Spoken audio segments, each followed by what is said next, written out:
I didn't flinch when they put handcuffs on my mother-in-law. Not even when she turned around and screamed my name in front of all her guests.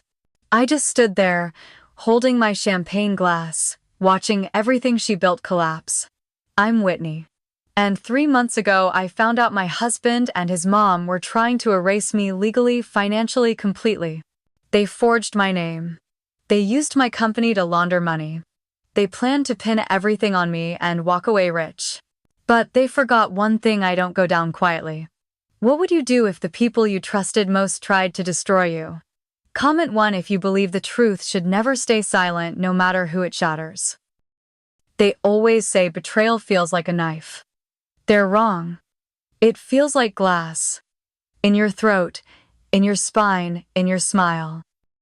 The ballroom lights were too bright. My hand was steady, but only because I'd rehearsed this in my head 100 times. Even the part where she drops the cake knife. Even the part where Brent looks at me like he doesn't know me at all. Maureen Collins, you are under arrest. The rest blurred. I watched the agents move in like a silent movie. All the guests frozen forks in midair, champagne flutes trembling. Brent's voice cracked. There's some mistake. There wasn't. Not this time. Just 3 months ago, I was the woman who forgave everything. The woman who filled Maureen's champagne, who let Brent use my office printer for legal stuff. The woman who never once thought her name would be on a federal audit sheet labeled high-risk fraud exposure. Now I stood behind a velvet rope watching them cuff the woman who called me ungrateful. The man who called me brilliant while he slowly signed me away, and still part of me wanted to throw up. Because even now, a voice in my head whispered, they're still family. But families don't erase you. They don't turn your life into a forged signature and a shell company.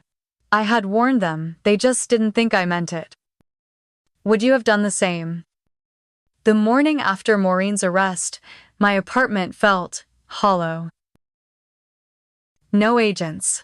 No sound except for the soft hum of the fridge and the ticking wall clock near the sink. I was still wearing the same dress. The zipper dug into my spine as I leaned over the kitchen counter, peeling the gold foil from a peppermint tea bag I didn't even want. This was supposed to be my time to breathe, to step back, to celebrate 10 years of building something real, then finally rest. Instead, I was here, Googling federal fraud sentencing at 6:17 a.m., wondering how long my name would stay on headlines I never asked for. The air smelled faintly of lavender and printer ink, a scent only Brent could leave behind. He printed everything at my place. Contracts, agreements, holiday cards. Always so casual. Can I just use your printer real quick, babe? I used to think that meant we were close. Now I wonder how many of those pages carried my signature without my hands ever touching a pen. I walked to the fridge. A ceramic magnet from our honeymoon in Cabo still held up our wedding photo. His white linen shirt. My sunburnt shoulders. We looked like every tech couple cliché. People said we were power partners. But no one saw how Maureen had asked to proofread our prenup. Or how she whispered to the wedding planner to swap out my champagne glass for water. She gets dizzy with alcohol, Maureen had said. I never did. But I swallowed it. Because it was easier than confronting the truth. She never saw me as family, only as a threat to manage. That night came back to me like a slap. The piano, the toasts, the fake applause. I stood by the ballroom door watching Maureen float from guest to guest, a glass of rosé in her hand. Brent followed behind her, smiling as if he hadn't tried to forge my entire life away. My jaw ached from how tightly I held my silence. I couldn't even feel my fingers anymore. Not from fear, but from control. Because this time I wasn't the woman they could manipulate into silence. That morning, I couldn't bring myself to shower. I just sat there on the edge of the bed staring at my phone, reading the same news headline over and over. Socialite arrested in white-collar conspiracy, daughter-in-law blows whistle. I hated the way they phrased it. Socialite. As if Maureen's pearls and catered brunches should soften the crime. I wasn't trying to blow a whistle. I was trying to survive. The media didn't care. They never do. I finally pulled on a sweatshirt and walked barefoot into the living room. Sunlight poured through the blinds, dust suspended in gold. It should have felt warm. It didn't. On the coffee table, Brent's leather folder still sat where he'd left it. The tabs were neatly labeled insurance, real estate, legal. All the pieces of my life cataloged in his handwriting. I reached for the real estate section and flipped it open. There it was, my condo listed as secondary collateral, signed Whitney Collins. Dated 2 months ago. But I'd never signed it. I knew my signature. I knew my hands. This one was almost perfect. Just one letter too clean, too careful, and suddenly I was crying. Not loud, not messy. Just the kind of silent ache that starts in your chest and creeps into your throat before you realize it's there. I hadn't cried since my dad passed 5 years ago, and I hated that it was Brent who broke me. Not by leaving, not by cheating, but by copying my name, by pretending I said yes. The kettle began to whistle in the kitchen. I hadn't even remembered turning it on. I stood legs stiff and poured water over a fresh tea bag. Chamomile this time. The smell reminded me of my late nights building the business when everything was fragile but still mine. Now I didn't even trust the mugs in my own cupboard. Had Brent used them while forging contracts? Had Maureen sipped tea in this kitchen while plotting with him? Every object felt contaminated. Even the couch, even the air. I grabbed a notepad from the drawer and wrote one word in the center of the page. Inventory. Because if they were going to come for everything, I needed to know exactly what I still had left. I took the notepad with me to the closet. Not to pick clothes, just to sit on the floor surrounded by things that used to feel like mine. The shelves were still filled with his suits. The scent of cedar and bergamot clung to the fabric. I closed my eyes. Brent used to wear that cologne on our Sunday walks to Maplewood. We'd stop by that bakery with the crooked blue awning. He always got 2 croissants, one sweet, one savory. Balance, he'd say with a grin. I loved that version of him. The one who remembered my coffee order. Who rubbed my back when product shipments got delayed. Who once stayed up with me till 3 a.m. helping me assemble gift bags for our first pop-up booth. That Brent. I could have sworn he was real. But now, I wasn't sure. Back then he'd call me with the warrior. He said I was fearless. Said I inspired him. I wonder if he meant it or if those were just practice lines for later, when he needed me to trust him with passwords and permissions. It's a strange kind of heartbreak. When you realize someone studied you not to love you, but to use you better. I stood and opened the storage box under the bed. Receipts, old contracts, photos from the launch party of my first product line. There I was in a black wrap dress holding a champagne flute. Brent had his arm around me, pride on his face. That same photo was used in the press release 2 months ago, the one announcing my upcoming acquisition deal.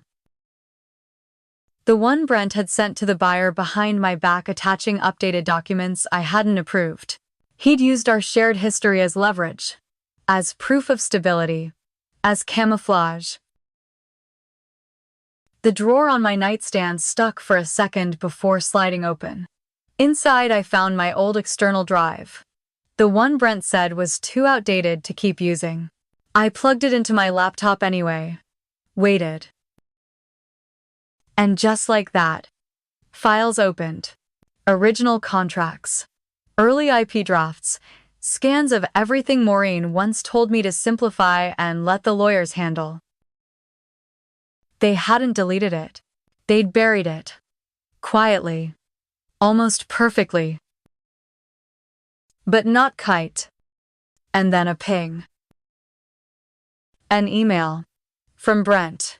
Subject asterisk. Asterisk. Still want to do brunch this weekend. No mention of the arrest. No mention of the investigation. Just brunch. My hand hovered above the trackpad. I didn't open it. Not yet. But something in my chest shifted. He wasn't running. He was testing me, and I had just enough anger left to let him keep trying. The next morning, I woke up before my alarm. The sky outside was still a pale gray. Traffic hadn't started yet. Just the quiet hum of the city holding its breath. I reached for my phone still half asleep and instinctively opened my business email. The login screen blinked, then asked for a two-step verification. Strange. That setting was off. I never used it. Too many devices. Too many locations. It slowed me down. I tapped send code anyway. Nothing came through. Not to my number. Not to my backup email. Not even to the secure work line I'd set up last year. I tried again. Still nothing. My chest tightened. Something had changed. I rolled out of bed and walked barefoot to my desk. The floor felt cold. I hadn't turned on the heat yet. The laptop screen lit up the room with a soft glow. I typed in the admin credentials I'd created during my rebrand last fall. Denied. I typed them again, slower, just in case. Access denied. I froze. I was the only admin. Or, I had been. 6 weeks ago, Brent asked if he could help me tidy up the back end before the sale went through. He said it would save time. That the lawyers would appreciate clean records. He even brought wine that night. We sat side by side in this very chair. I watched him create folders. Name them things like inventory logs and quarterly runoff. I trusted him. I leaned my head on his shoulder. And now I couldn't even get into my own account. I stood up too quickly. My knee knocked the desk drawer. It rattled open. Inside was a sticky note half crumpled tucked between some old receipts. I picked it up. In Brent's handwriting, neat and slanted. Asterisk. Asterisk. Vault Pass WIT Plus 0715 asterisk asterisk. My birthday. Of course. I tried it on the internal server. It worked. But not the way I expected. Instead of my usual dashboard, I landed on a clone. A simplified version of my real data, but stripped of half the financial folders. It blinked. A mirror site. He'd built a decoy. I'd been looking at fake files for weeks, while the real ones had been rerouted somewhere else. And I knew this wasn't sloppy. It was intentional. And it had started long before Maureen's party. I stared at the clone dashboard for almost a minute. Everything looked clean. Too clean. No red flags, no duplicate entries. No sign of the delayed shipment fiasco from last quarter which I knew hadn't been resolved. I clicked into the subfolder marked Q1 taxes. PDFs were there. Formatted, signed, dated. Except, the signature wasn't mine. It looked like mine, but I've signed too many documents in my life not to know the difference. There's a loop I make in the T of Collins. A habit from middle school calligraphy class. It wasn't there. I leaned back, letting the chair creak beneath me. The air smelled slightly burnt, yesterday's coffee grounds still in the machine. Outside, a garbage truck roared down the street. I didn't hear it. Not really. I was too busy tracing every moment I had given Brent access. Passwords. Shared drives. Email aliases. He was in my business. He was in my systems, and I had let him. I opened my main Gmail account, the one I only used for vendor contracts. Scrolled through the sent folder. Halfway down a thread caught my eye. Subject asterisk, asterisk, updated routing for January transfer, asterisk, asterisk, to a supplier in Ohio we hadn't used since 2020. I clicked it. The message was short. Please use this new account going forward. Thanks, WC. Attached a PDF with banking info. Not Mina. I checked the sender address. whitney.collins.biz@gmail.com. It looked like mine. But mine didn't have the .biz. Mine was just whitney.collins@gmail.com. A dummy account. Somehow it had spoofed my name. Enough to look official, enough to redirect funds. I searched the inbox. Nothing. Just one sent message. Created, used, abandoned. I checked the recovery settings. Backup email brent.collins.law@outlook.com. There it was. I felt my jaw clench so tight my molars hurt. He didn't even bother masking it. A part of me wanted to scream, to throw the mug, to call him and ask what kind of monster he'd become. But instead, I just stared at the screen. Because monsters hide. This was someone who wanted to be caught, but only after the money was gone. By noon, I was at the bank. I hadn't even changed out of my sweatshirt, just threw on sunglasses and a coat and drove across town. The lobby was quiet, faint smell of floor polish and paper forms. A man in a navy suit greeted me with a smile that barely reached his eyes. I need to speak with someone about a wire transfer, I said. My voice was steady. Too steady. They directed me to a woman named Carla, mid-40s, efficient, kind enough not to ask too many questions. I handed her my ID. Can you tell me if any transactions have been initiated under my name in the last 60 days? She nodded and began typing. Tap, tap, tap. Hair fingers pause, brows furrow. There's a note here, she said, tilting the screen slightly. Your request to update account access was processed in person about 3 weeks ago. I blinked. I haven't been here in months. Her expression shifted. Are you sure? She clicked again. According to our system, you came and showed ID confirmed address and added a new authorized user to your business account. A long pause.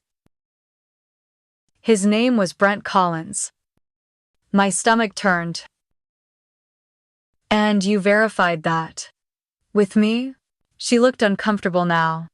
It shows a face-to-face verification. We keep footage. I need to see it.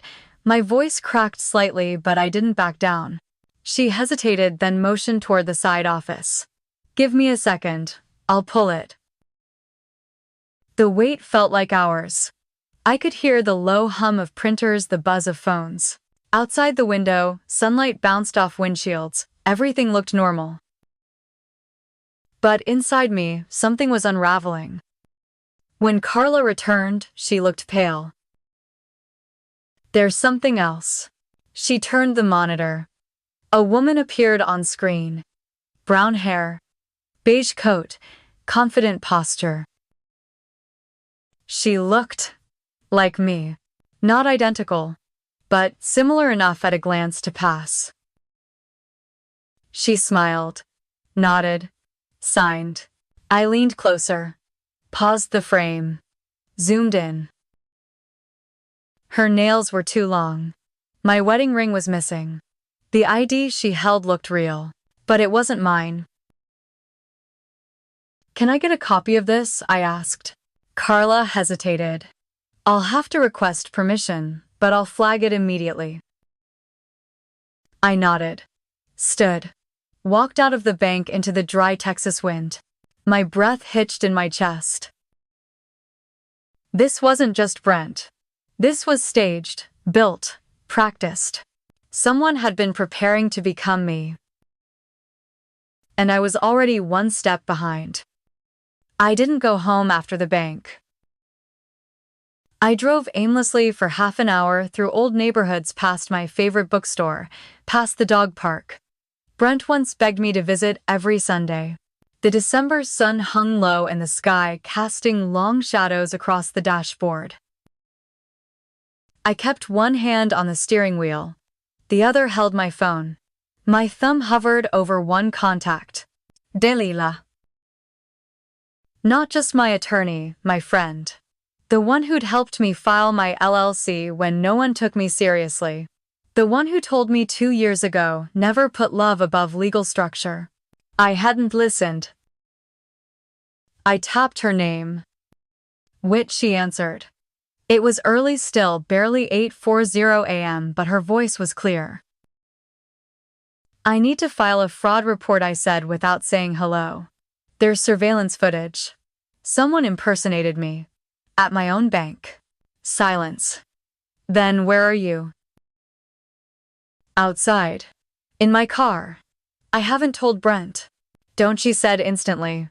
Come to my office. Now. She hung up. I pulled into her building garage 20 minutes later. The elevator smelled like new carpet and burnt coffee. I hated how my hands were shaking again. Delilah met me in the hallway, her red coat unzipped, legal pad already in hand.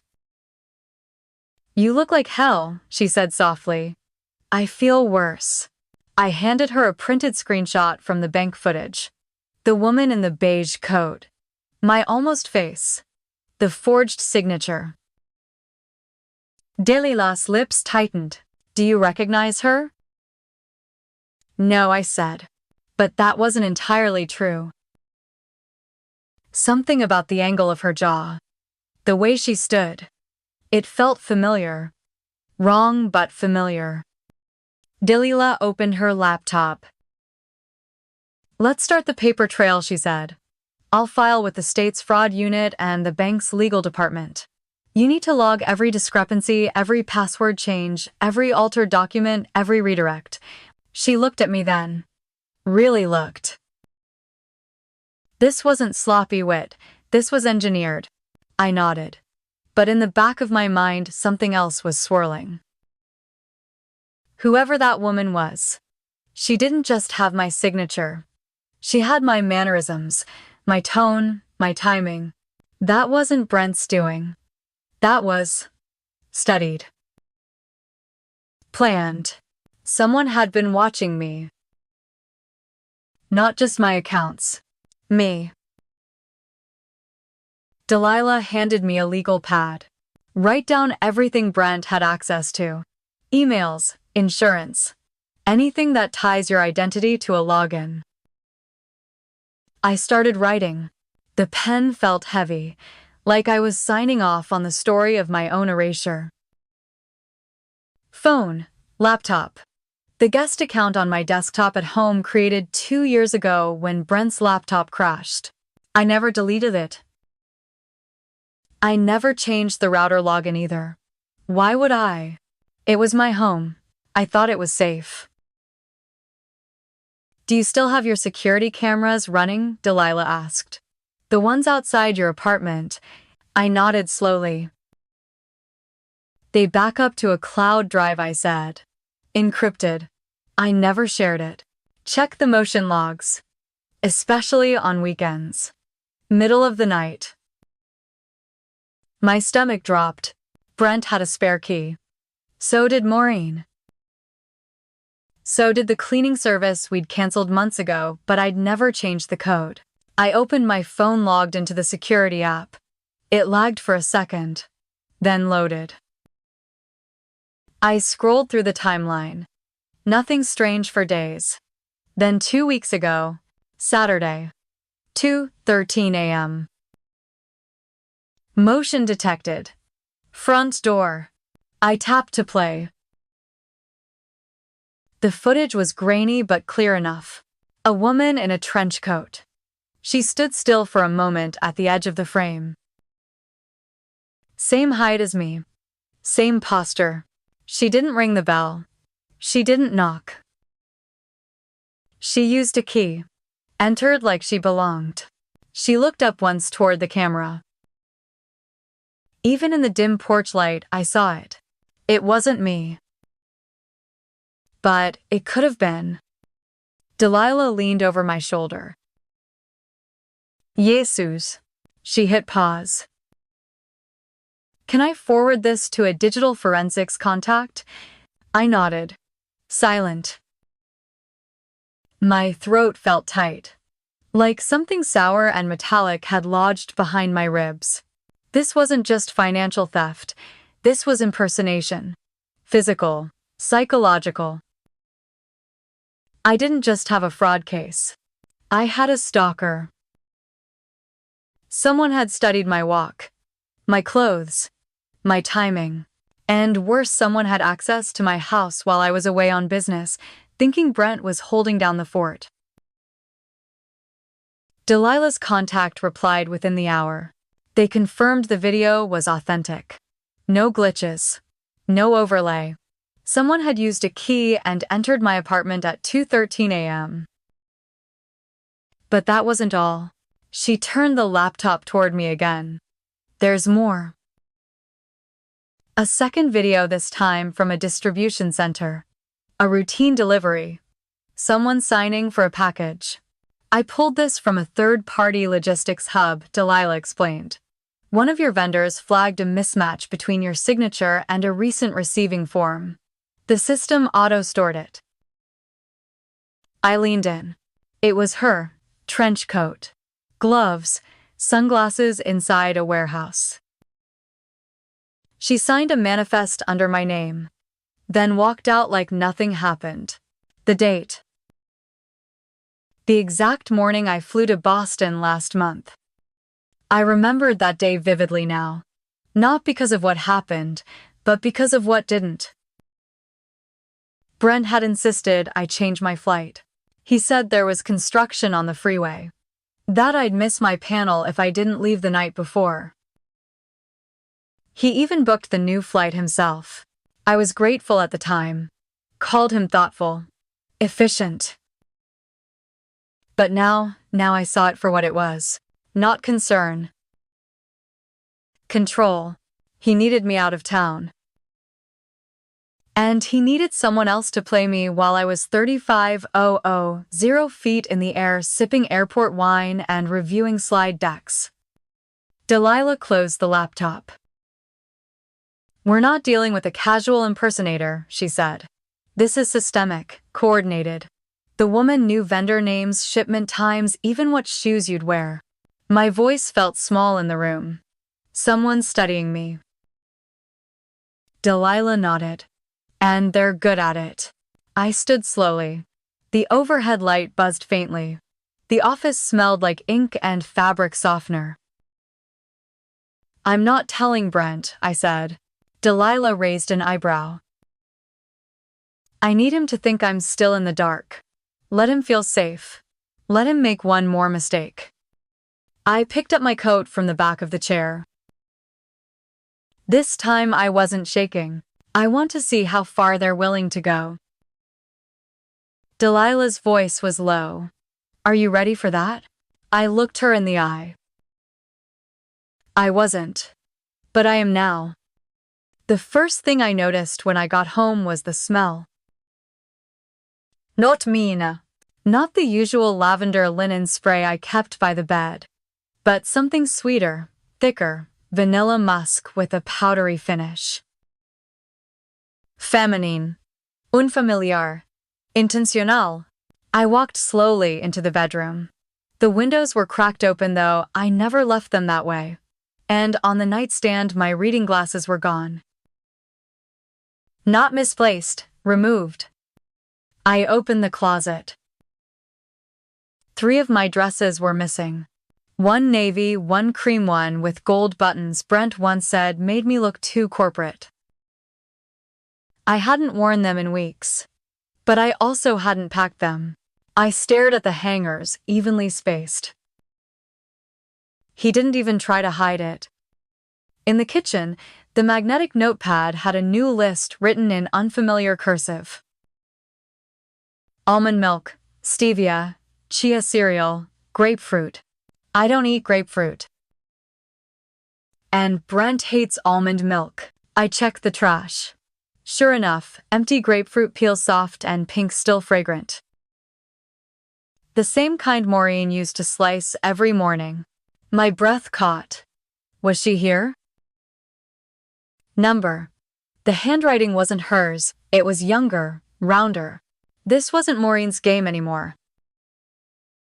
It was someone else. I sat on the edge of the couch. My couch. And opened my tablet. Calendar app. Business profile. All still synced to my name, at least on the surface. But when I tapped the vendor call, Friday event, I saw the change. Organizer Collins Ops Team. Not Whitney Collins CEO. I scrolled through previous events. One by one my name had been replaced. First in small ways. Then entirely. The call with our lab. Hosted by BC Allens. The investor check-in handled directly. Even the platform passwords were updated, forwarded access to an internal assistant. I didn't have an internal assistant. At least, I didn't remember hiring one. I closed the tablet, my fingers trembling. This wasn't just paperwork. They weren't just forging behind my back, they were filling my space, replacing my preferences, rewriting my presence day by day until there was nothing left that was mine. I walked into the bathroom, stood in front of the mirror, and stared. The robe on the hook wasn't mine. It was softer, newer, cream-colored with tiny initials embroidered in gold EM. I exhaled. So there she was. Not just in my accounts, not just on my security footage, but in my home, using my key, wearing my robe. I stood there longer than I want to admit. In front of the mirror, holding a robe that didn't belong to me, in a bathroom I had decorated, in a life I had built, and I couldn't find a single thing that felt like mine. My perfume was gone, replaced with something sweeter, sharper, expensive in a performative way. The hand towel monogram had changed. So had the toothbrush. Electric. Pink. I use soft bristle bamboo. Always have. Even the drawer I kept my rings in felt violated. The small tray where I used to keep my grandma's brooch gone. In its place, a dainty gold chain with a tiny E. It shimmered when the hallway light caught it. Perfect. Clean, barely worn. I placed it back gently as if it might burn me. Back in the kitchen, I stared out the window. The city was winding down, soft orange haze bleeding into blue. But I wasn't tired, I was wired. Not angry. Not even scared anymore. Just sharpened. Like something inside me had snapped, not with rage, but with clarity. I opened the voice memo app on my phone. I hadn't used it in years. Back when I first launched the skincare line, I'd record thoughts in the car. Marketing ideas, copy lines, little dreams. I hit record. My name is Whitney Collins, I whispered. I'm 38 years old. Founder of Juniper and Ash. Daughter of Marie. Sister of no one. Wife technically still to a man who's erasing me. I paused. I don't know who she is. But she's not me. And I don't care if she has my coat, my closet, my seat at the Friday vendor call, because what she doesn't have is the real voice behind this brand. I looked around the apartment, then back at the screen. I built this, and I will not be overwritten. I hit stop. The file saved automatically. titled by default, recording 1:11, 2 p.m. asterisk asterisk. I listened to it once, just to hear my own voice again. Not in someone else's pitch. Not filtered through a strategy. Just me. For the first time in weeks. I sounded real. They could forge my name, duplicate my login, walk like me, even sleep on my side of the bed. But they couldn't fake this. They couldn't fake what I knew, what I remembered, what I had built with my hands, what I still carried. And that was what I would protect next. The next morning, I didn't cry. I didn't scroll. I didn't even open Brent's email. I brewed a pot of coffee, real coffee, not that oat vanilla nonsense someone had added to our grocery list. The smell grounded me. Sharp. Bitter. Familiar. I pulled the USB drive from the back of my nightstand. Plugged it in. Waited. And then I started saving everything. Every vendor receipt. Every deleted email I'd managed to retrieve. Every screenshot of calendar invites I never sent. I built a folder. Named it what Delilah taught me. Proof of pattern. Asterisk, asterisk. This wasn't about one forged signature. It was about a pattern of erasure. An infrastructure of deception. Invisible if you weren't looking, obvious once you knew where to dig. I printed everything. The living room turned into a low-budget war room. Paper clips. Yellow tabs. 3 old binders from my grad school days. I labeled one, Brent, Phase 1. Delilah had warned me not to act emotionally. So I didn't. I acted surgically. The third drawer of our hallway cabinet had become his stash for old receipts and tax records. I opened it. Buried under restaurant menus and expired batteries was a plastic envelope labeled Alt Assets. Inside, copies of stock transfer forms, bank correspondence, a printed photo of a beach house I'd never seen. Why was he researching property in Oregon? Why was my name on the mortgage pre-approval? I stared at the signature line. Same fake T, same clean loop I never made. He was going to buy a house. With me. But without me. By noon, I had everything scanned, sorted, and duplicated twice, one copy for Delilah, one for offline backup.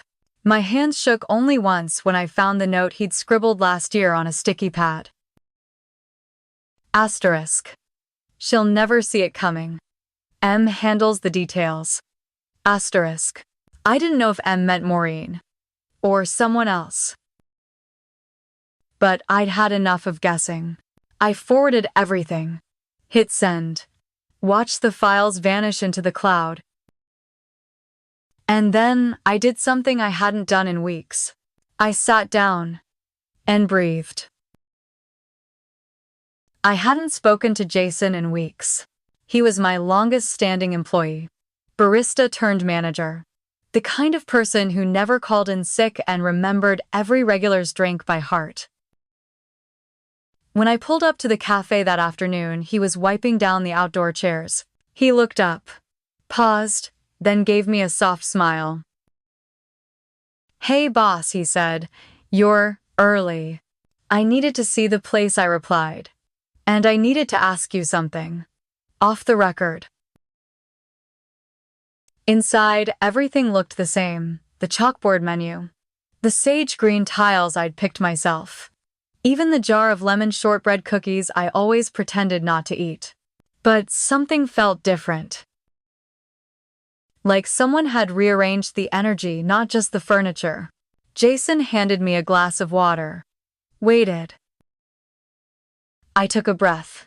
Has anyone been by lately, someone using my name? He didn't flinch. I wasn't sure if I should tell you, he said quietly. But yeah, a few times. He wiped his hands on his apron. She looked like you, sort of. Dressed like you. Signed for a new vendor delivery.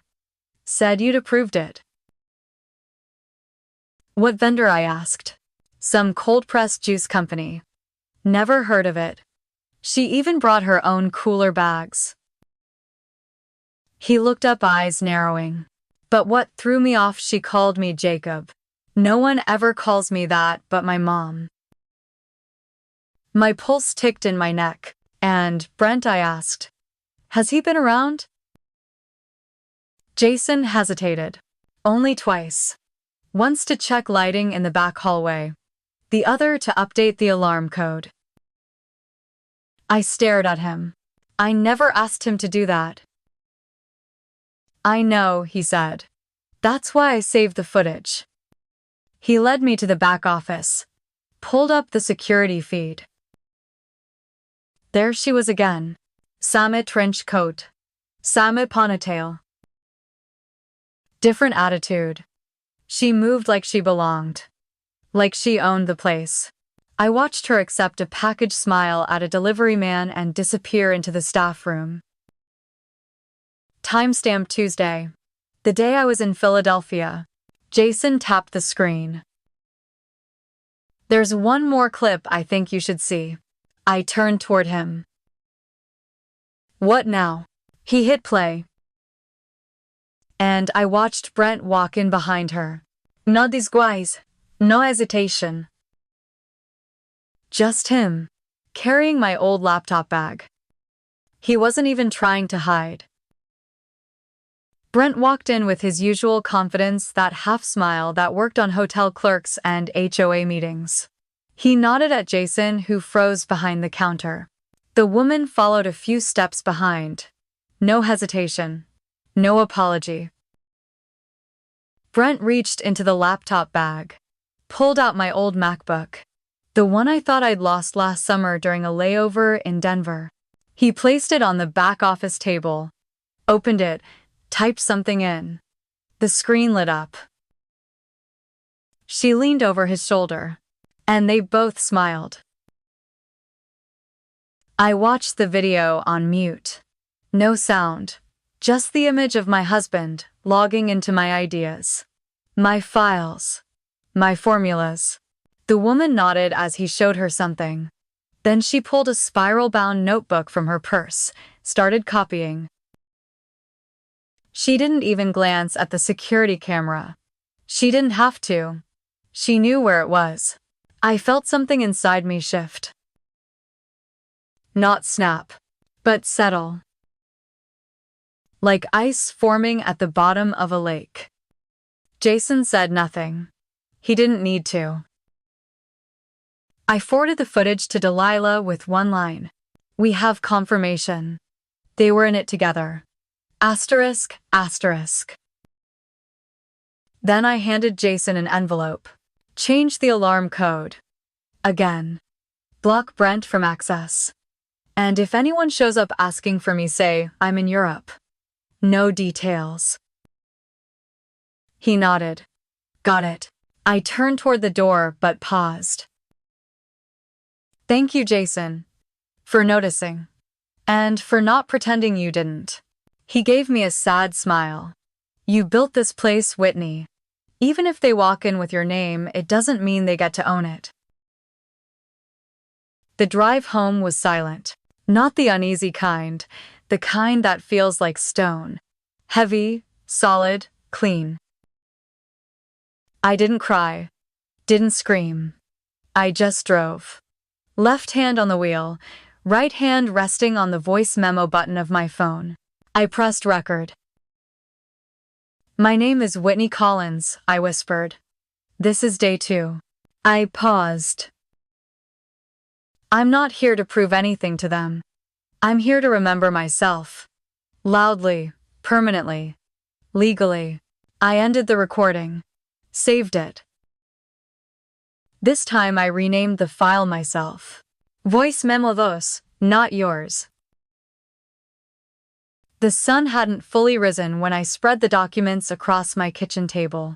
Paper curled at the edges. Sticky notes fanned out like petals. Printer still warm from the 4th run. My coffee had gone cold. I didn't care. This wasn't about comfort. It was about reconstruction. My identity on paper. In folders. On timelines. If they wanted to delete me, they'd have to work harder. Because now I was writing everything down. Delilah arrived at 7:12 m.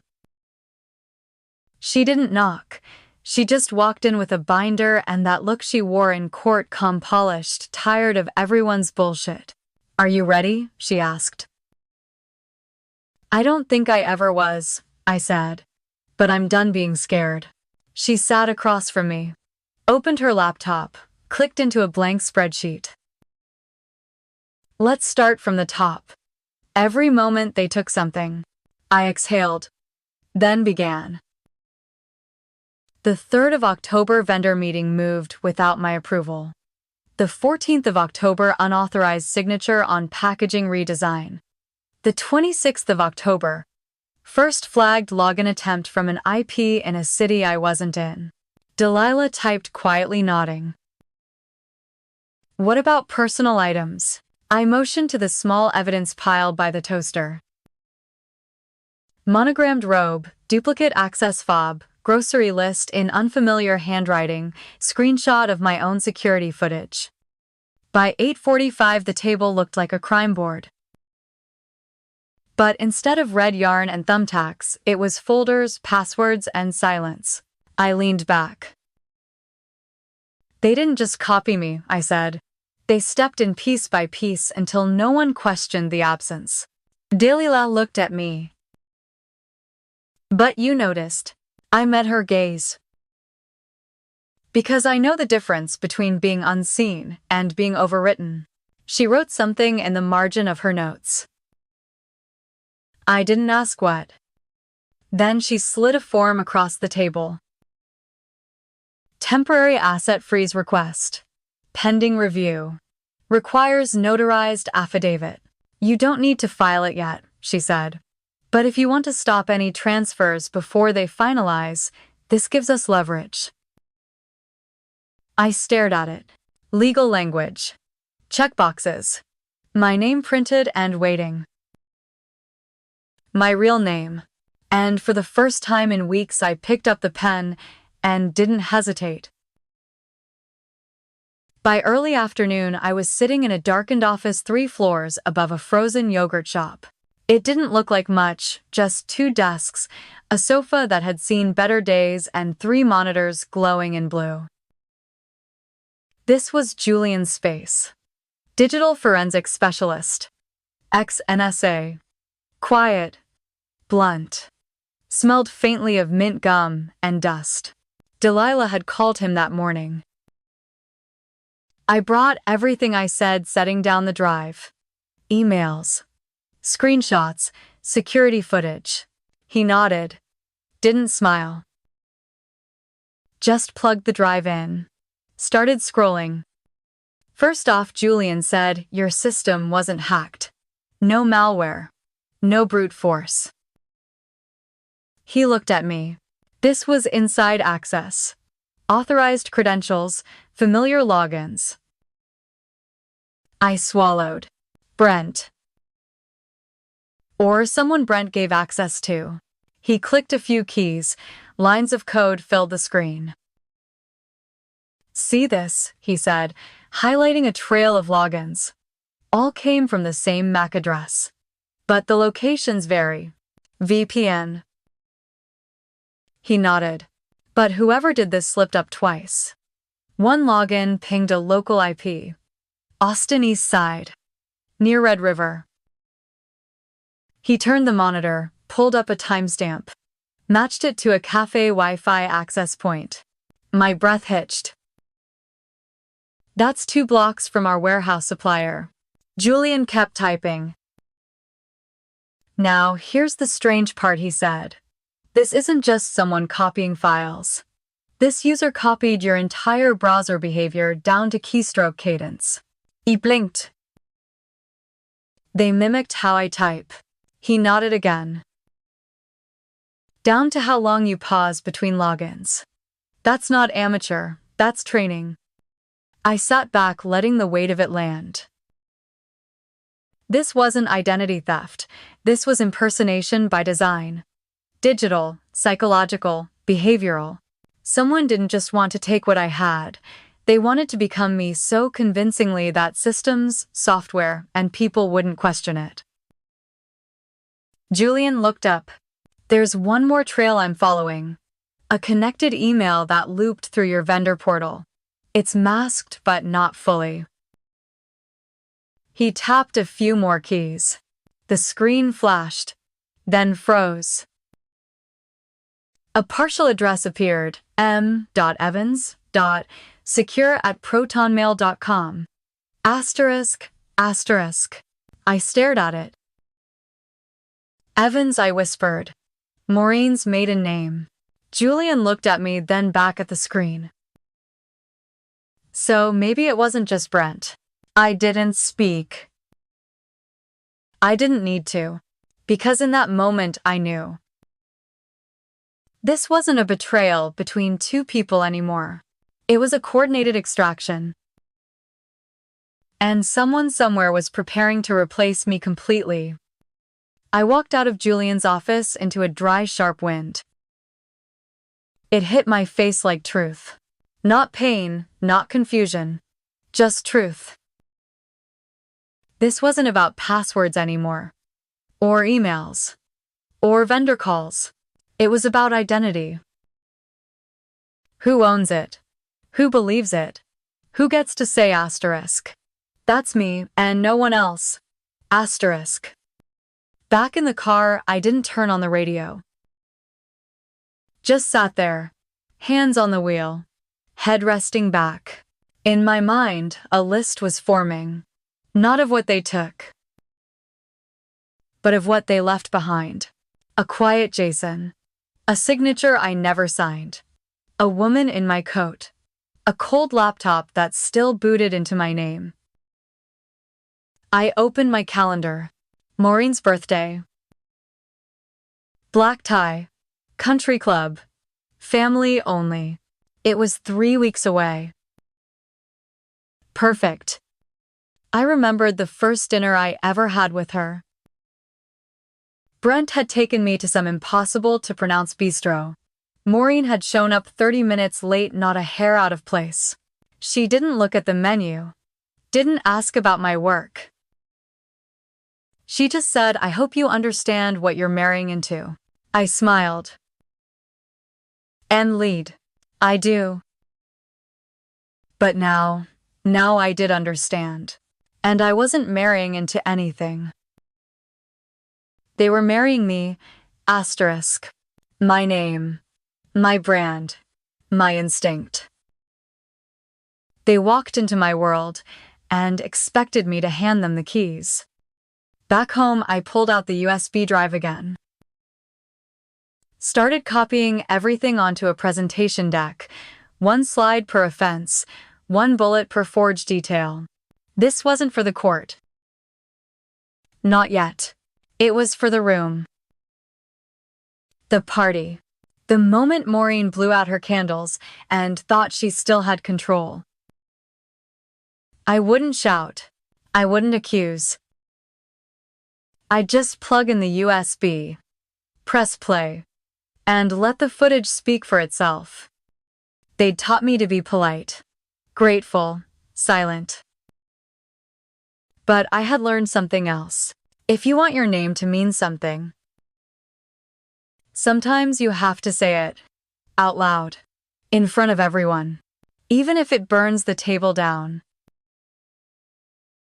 The valet opened my door with a polished smile. Miss Collins, he said. I nodded. Didn't correct him. Let him say the name like I still owned it. Because tonight I did. Maureen's birthday party was exactly what I expected. Too many sequins. Too much glassware. And a string quartet playing something that sounded expensive but forgettable. The country club ballroom glowed under golden chandeliers. Every centerpiece had white orchids and a monogrammed M. Everything screamed, control. Asterisk Maureen's signature. But for the first time, I didn't flinch. I adjusted the collar of my black silk dress, straightened my posture. The USB drive pressed cool against my palm inside the clutch. I spotted Brent near the bar. Perfectly tailored suit, drink in hand, grinning like a man whose plan had already worked. When his eyes caught mine, something flickered. Surprised discomfort. He waved. I didn't wave back, just walked past him like he was someone I used to know. I found my seat near the back, third row from the stage. Just far enough to blend in. Just close enough to see Maureen's face. She stood near the cake, 7 tiers of white fondant and sugar pearls, laughing softly like nothing in the world could touch her. People surrounded her, old friends, family, Brent's law partner, 2 vendors I'd introduced her to years ago. She clinked her glass, tapped the mic. 70, she said. Not bad for a woman who still runs circles around half of you. Laughter. Brent joined her on stage. Kissed her cheek. She taught me everything I know, he said. About strategy, about family, about staying ahead. Another round of polite applause. I watched. My hands didn't tremble.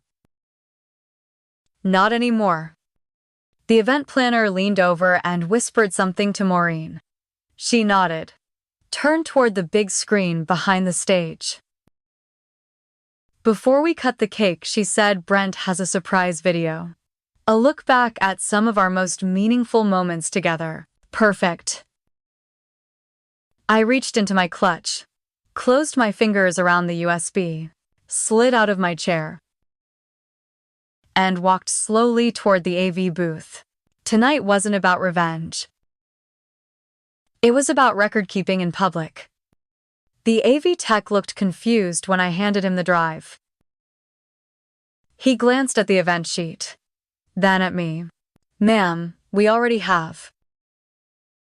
This is the right file, I said quietly. Trust me. There was something in my voice, I think. Something steady enough to override protocol. He inserted the drive, paused, then nodded. 5 minutes, it's good. I thanked him, turned, walked back toward the ballroom. The lights dimmed, chatter softened. A string note held in the air, then faded. Maureen raised her glass again, expecting the usual. The screen flickered, opened to a still image, my signature, side by side with a forged version. Silence. No music. No narration. Just a heading. Asterisk, asterisk, what you took. Asterisk, asterisk. The next frame, bank footage. The woman in the trench coat, walking into my apartment. Timestamp visible. Door unlocking. Her face catching just enough light to see the lie. Then, the clip of Brent entering the café, carrying my laptop, smiling like he built it. The third slide, vendor emails. Side by side. My real account and the dummy one that ended in .biz. My name. Spliced. Doubled. Twisted. Gasps scattered across the room like broken glass. Maureen stepped forward. Turn it off. But the screen kept going. There was no sound, only truth. Delilah had helped me cut it clean. Just facts, dates, footage, screenshots. Then the final slide. Asterisk. Asterisk. My name is Whitney Collins, and I do not authorize any version of me but me. Asterisk. Asterisk. I didn't step onto the stage. Didn't grab a mic. Didn't raise my voice. I just stood near the edge of the ballroom watching it all land. Brent was pale. Maureen gripped her glass so tight I thought it might shatter. One guest whispered, "Is this real?" Another reached for their phone. I let it run for another 30 seconds, then turned to the AV tech. He nodded. Stopped playback. The room didn't breathe. And I finally did. I walked to the center of the floor. Looked straight at Maureen. She stared back like she still didn't believe I had it in me. But I wasn't there to argue. I just said, "You forgot something, Maureen. I keep records." Then I walked away. By the time I reached the coat check, Brent was already outside. His tie undone, hair no longer perfect, still trying to rearrange control on his face. Wit. I kept walking. He followed. "You didn't have to humiliate her like that," he said.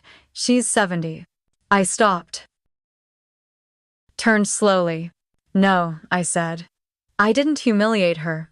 She did that when she thought I'd stay silent." He opened his mouth. Closed it again. "I didn't mean for it to go this far," he muttered. He tilted my head. "That's the thing about impersonation, Brent. It always starts small. Until suddenly, the real version of someone has nowhere left to stand." His eyes dropped, hands buried in his coat pockets. She was just trying to protect the family legacy. I laughed. Quiet. Dry. By writing me out of my own company. He didn't answer. Didn't need to. Because we both knew he hadn't just gone along with it. He helped engineer it. I handed him a white envelope. "The legal team will reach out. I've filed for asset freezing and identity protection. Your access is revoked. Don't contact Jason, don't contact our vendors, and don't ever walk into my apartment again." His face shifted. Not with rage. Not with sorrow. But with recognition. Like he finally saw who he'd tried to erase, and failed. "I guess you're really done," he said quietly. I nodded. "I was done the moment you chose to teach her how to fake me." Back inside, Maureen was still standing near the cake table. Only 2 guests remained.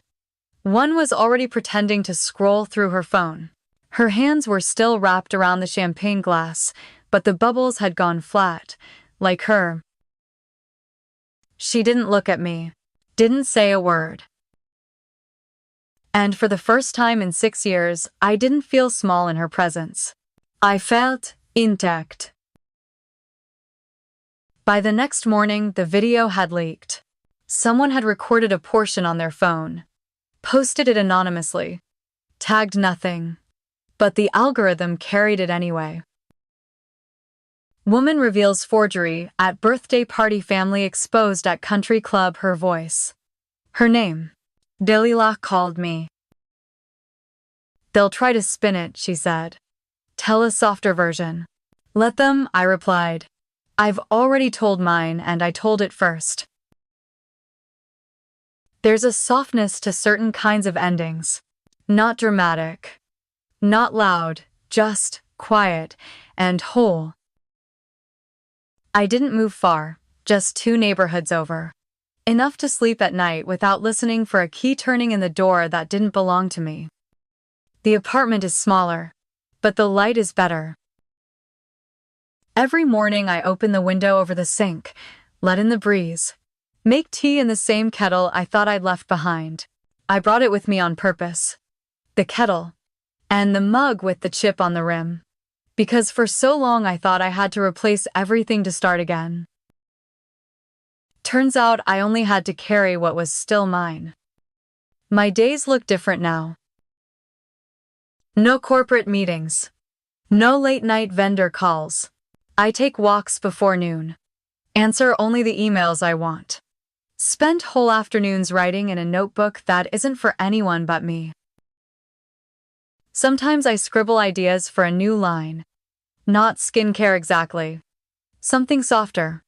Built around repair. Reinvention. The kind of thing women whisper to each other when no one else is listening. That's what I want to build now. Something that doesn't just protect identity, but reminds you it's still yours. Brent never contested the freeze. Maureen hasn't spoken a word to me since the night of the party. I heard through Jason that she's stepped back from her board seats, that her name has become less of a signature and more of a warning. I didn't celebrate that. Didn't toast it. Didn't save the articles. I just let it be true, because some justice doesn't need a spotlight, only a place to land. Jason visits once a week. Brings lemon bars from the new cafe he helps run now. We sit at my kitchen table, no binders, no contracts. Just two people who remember what the chaos tried to erase. Sometimes he asks if I'd do it all again. Expose them, drag it into the light. And I always say yes. Not because it was easy. Not because I walked away whole. But because I didn't walk away at all. I stayed. I stayed in the truth even when it shook, even when it cracked under me. I stood there, long enough for it to settle again beneath my feet. And now when someone says my name, they don't just mean a company, or a scandal, or a file in a courtroom. They mean me. The one who stayed, the one who said enough. The one who stopped asking to be seen, and just let herself be visible. We launched quietly. No press release. No glossy video. Just a website with 3 words across the top. Note yours. Still May. It wasn't a company exactly. Not a nonprofit either. Just a room. A digital space. A project built for women like me. The ones who'd been signed over. Silenced, softly erased. Each week we'd meet online. No cameras unless they wanted. No last names, just voices. Some talked about husbands, others about siblings. One woman had lost her job after her signature was forged by her own daughter. No one judged. No one fixed. We just held space, told the truth, and remembered that starting over didn't have to mean starting from scratch. Emily joined in March. She was soft-spoken. Moved states after things with Brent got complicated. We didn't talk about him much, but one day she stayed behind after the Zoom ended. I just wanted to say thank you, she said. I smiled. For what? For proving I wasn't crazy. I nodded. You never were. She looked down. I used to dream about getting my name back. You never lost it, I said. You just forgot where you left it. This week, she pitched the first public workshop. A real space. Downtown. Jason offered to help host. Delilah's firm would sponsor the legal basics portion. I wouldn't speak. I didn't need to. This wasn't my stage anymore. It was hers. Theirs. I just handed her the microphone and watched her steady her breath before saying, "My name is Emily. And everything you thought I couldn't survive, I already did." The room was silent, but no one was afraid. I leaned against the back wall, folded my hands, closed my eyes. Sometimes healing isn't loud. It's not viral. It's not a headline. Sometimes healing sounds like your voice, coming back to you in someone else's mouth. And sometimes healing is just remembering you were always real, even when they tried to make you a copy, even when they borrowed your walk, your email, your smile. They never owned you. You were never theirs. You were always still you. Have you ever felt like you were being replaced bit by bit, smile by smile? Share your story below. You're not alone. And you were never invisible. Not to us. The cafe was quiet, just the hum of the espresso machine and a woman's voice reading her own name out loud. Not mine. Hers. But it still felt like healing. Sometimes legacy isn't what you build, it's what you help others reclaim. If you've ever felt like your identity was slipping away piece by silent piece, share your story below. You are not alone. Every ending can be the start of someone else finding their voice.